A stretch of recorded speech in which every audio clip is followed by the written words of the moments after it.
नमस्ते दोस्तों। हिंदू धर्म के लोगों के लिए सावन महीने का बड़ा महत्व है। इस महीने भगवान शिव की विशेष पूजा अर्चना की जाती है।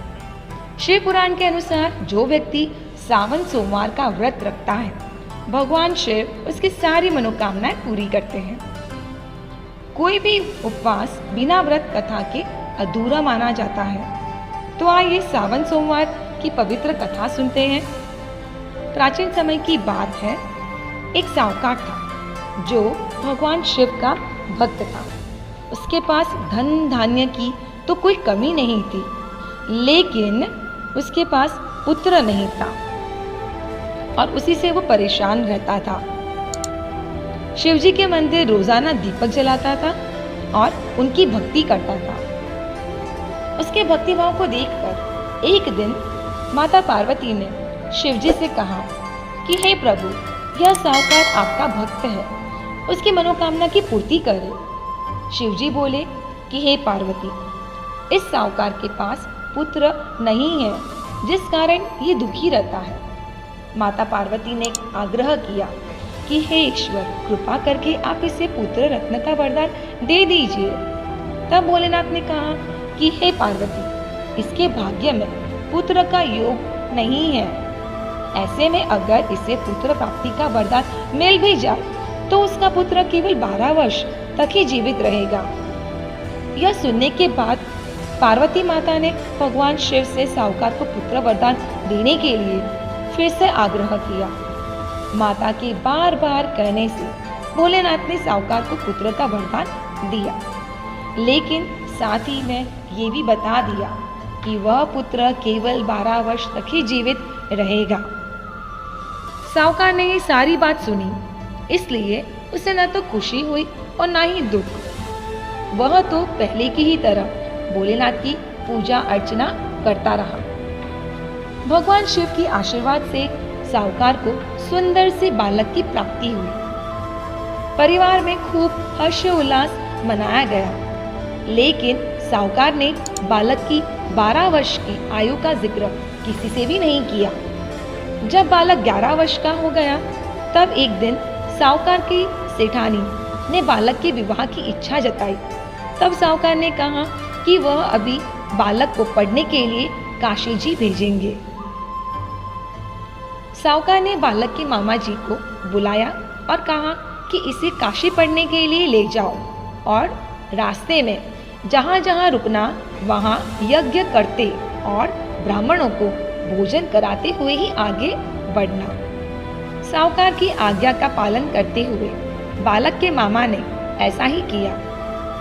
मार्ग पर आगे बढ़ते हुए वो दोनों ऐसी जगह पहुंचे जहां राजकुमारी का विवाह था।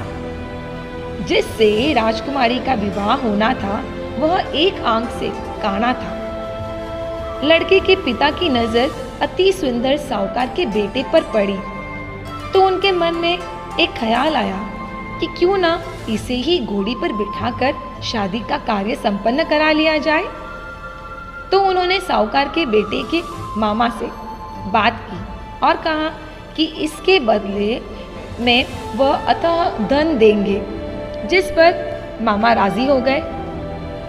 इसके बाद साहूकार का बेटा विवाह की बेदी पर बैठ गया और जब विवाह हो गया तो जाने से पहले राजकुमारी की चुनरी के पल्ले पर लिख दिया कि तेरा विवाह तो मेरे साथ हुआ है, लेकिन जिस राजकुमार के साथ तुझे भेजेंगे वह तो एक आंख का काना है।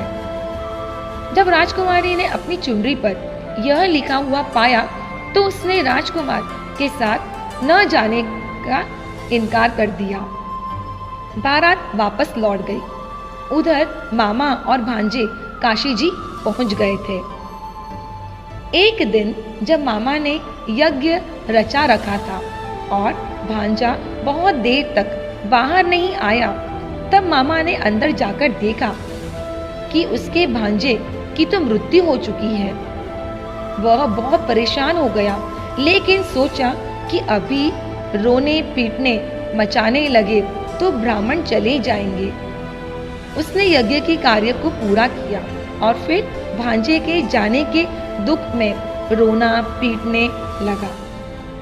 उसी समय शिव पार्वती उधर से जा रहे थे तो माता पार्वती ने शिवजी से पूछा कि हे प्रभु, ये कौन रो रहा है।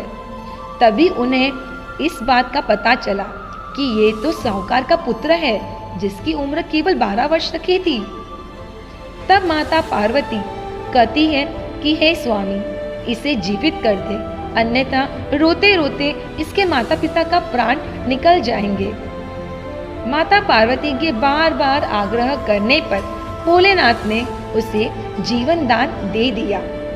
लड़का ओम नमः शिवाय करते हुए जी उठा और मामा भांजे दोनों ने ईश्वर को धन्यवाद दिया और अब ये दोनों अपनी नगरी की ओर लौटने लगे।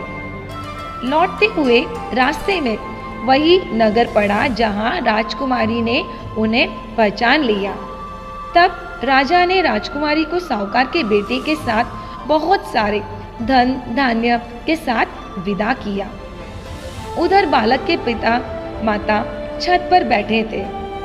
उन्होंने यह प्रण ले रखा था कि यदि उनका पुत्र सकुशल न लौटा तो वह छत से कूदकर अपनी जीवित त्याग देंगे। तभी लड़के के मामा ने आकर साहूकार के बेटे और बहू के आने का समाचार सुनाया।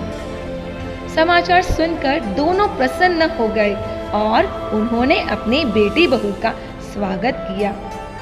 शिवजी ने साहूकार को सपने में दर्शन देकर कहा कि तुम्हारे पूजन से मैं प्रसन्न हूँ।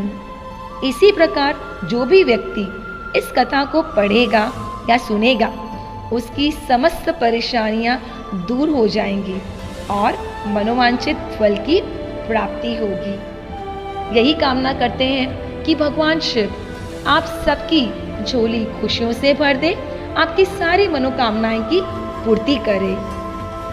वीडियो पसंद आया हो तो इसे लाइक करें और शेयर करिए। कमेंट में ज़रूर ओम नमः शिवाय लिखकर अपने व्यूज़ शेयर करें। वीडियो देखने के लिए थैंक यू।